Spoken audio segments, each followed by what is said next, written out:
এক জঙ্গলে একটা জাদুর নেল পলিশের গাছ ছিল। সেই গাছটা ছিল খুবই বদমেজাজি আর অহংকারী। সে তার জাদুর শক্তি নিয়ে খুব বড়াই করত। আমার কাছে কত সুন্দর সুন্দর নেল পলিশ আছে, আর এটা কোনো সাধারণ নেল পলিশ নয় যে এটা একবার লাগাবে সেই খুব সুন্দর আর বড়লোক হয়ে যাবে। তাই এটা আমি কোনো সাধারণ মানুষকে দিব না, শুধুমাত্র রাজকন্যাদের দিব। এরকম বলতে বলতে একটা গরিব মেয়ে চলে আসে নেল পলিশ গাছটার কাছে। তাকে দেখে গাছটা খুব রেগে যায়, কেননা মেয়েটা গরিব ছিল। জাদুর নেল পলিশের গাছ, আমাকে একটা নেল পলিশ দিবে? শুনেছি তোমার নেল পলিশের অনেক ক্ষমতা। হ্যাঁ, আমার নেল পলিশের অনেক ক্ষমতা, কিন্তু এই নেল পলিশ তোদের মতো ফকিন্নিদের জন্য না, এগুলো শুধু রাজকন্যাদের জন্য। এটা শুনে মেয়েটার ভীষণ মন খারাপ হয়ে যায়। সে মন খারাপ করে বলে, জাদুর গাছ, এরকম করে বলছো কেন?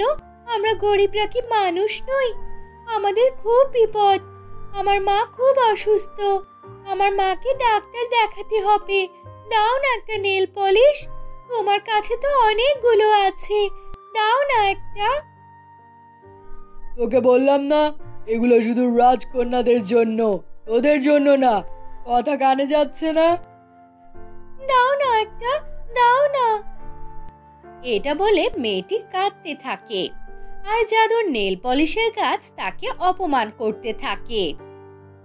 তোকে যেতে বললাম না, যা বলছি, নয়তো আমার জাদু শক্তি দিয়ে তোকে পুড়িয়ে ছাই করে দিব।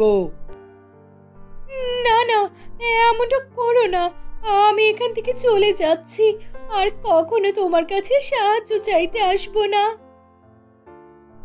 এই বলে মেয়েটি চলে যেতে লাগলো। ঠিক তখনই একটা রাজকন্যা জাদুর নেল পলিশের গাছের কাছে আসলো। এটা দেখে মেয়েটি আড়ালে দাঁড়িয়ে দেখতে লাগলো। রাজকন্যা ছিল খুবই মায়াবী। সে গাছের কাছে এসে বলল, জাদুর নেল পলিশের গাছ, আমি তোমার কথা অনেক শুনেছি। তোমার নেল পলিশে নাকি জাদু আছে, আমাকে একটা নেল পলিশ দিবে? হ্যাঁ, অবশ্যই। আমার নেল পলিশ তো তোমাদের মতো সুন্দরী রাজকন্যাদের জন্যই। তোমার যতগুলো হচ্ছে নিয়ে নাও। না না, আমার এত বেশি লাগবে না। তুমি যে কটা দিবে তাতেই আমার হবে। ঠিক আছে, আমি তোমাকে নেল পলিশ দিচ্ছি। এই বলে জাদুর গাছ তাকে কতগুলো নেল পলিশ দিয়ে দেয়। এটা দেখে রাজকন্যা খুব খুশি হয়ে যায়। অপরদিকে গরিব মেয়েটি ভাবতে লাগে, আমি এত করে চাইলাম, আমাকে তো দিল না, আর রাজকন্যা একটা চাইতে কতগুলো দিয়ে দিল। আচ্ছা, আমি বরং রাজকন্যার কাছ থেকেই চেয়ে নিব। রাজকন্যা নেল পলিশ নিয়ে চলে যেতে লাগলো। তার পেছন পেছন মেয়েটি গেল। মেয়েটি রাজকন্যাকে ডেকে বলল, রাজকন্যা, আমাকে একটা নেল পলিশ দিবেন? আমার খুব বিপদ, আমার মা অসুস্থ।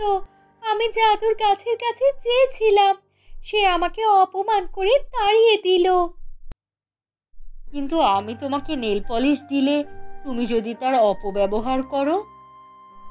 না না, আমি কখনো তার অপব্যবহার করব না। আমি আপনাকে কথা দিচ্ছি। ঠিক আছে, আমি তোমাকে একটা নেল পলিশ দিচ্ছি। এটা দিয়ে তুমি তোমার সব ইচ্ছা পূরণ করো, আর তারপর আমাকে এই নেল পলিশ ফেরত দিবে।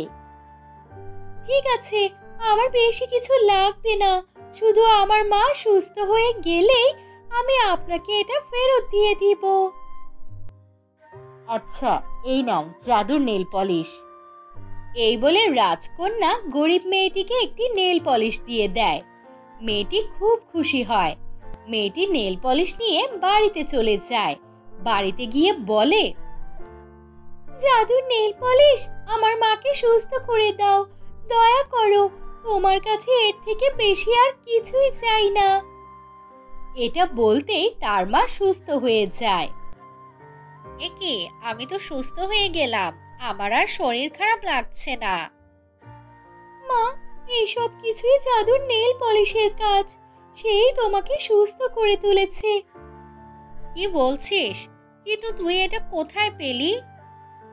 মা, একজন রাজকন্যার কাছ থেকে আমি এটা নিয়ে এসেছি, কিন্তু শর্ত ছিল তুমি সুস্থ হলে তাকে এটা ফেরত দিতে হবে। যা মা, এক্ষুনি গিয়ে ফিরিয়ে দিয়ে আয়। উনি আমাদের অনেক বড় উপকার করেছে। ওনার দোয়ায় আমি সুস্থ হতে পেরেছি। এই বলে মেয়েটি নেল পলিশ নিয়ে রাজবাড়িতে যায়। সেখানে গিয়ে রাজকন্যাকে বলে, রাজকন্যা, এই নিন আপনার নেল পলিশ। আপনাকে অনেক ধন্যবাদ। আপনার জন্য আমার মা সুস্থ হয়ে গেছে। বাহ, তুমি তো দেখছি খুব সৎ একজন মানুষ। তুমি চাইলে এটা রেখে দিতে পারতে না? আমার এসবে লোভ নেই। আমি শুধু আমার মায়ের জন্য এটা রেখেছিলাম, কিন্তু এখন আর এটা আমার লাগবে না। আপনি নিয়ে নিন। আমি তো শুধু তোমার সততার পরীক্ষা করছিলাম। এটা তোমার কাছেই রাখো। কোনো বিপদে পড়লে এটা সাহায্য নিবে। ঠিক আছে রাজকন্যা, আমি কখনো এটা দিয়ে কোনো অন্যায় কাজ করব না। এই বলে মেয়েটি সেখান থেকে চলে যায়, আর সে মনে মনে খুব খুশি হয়।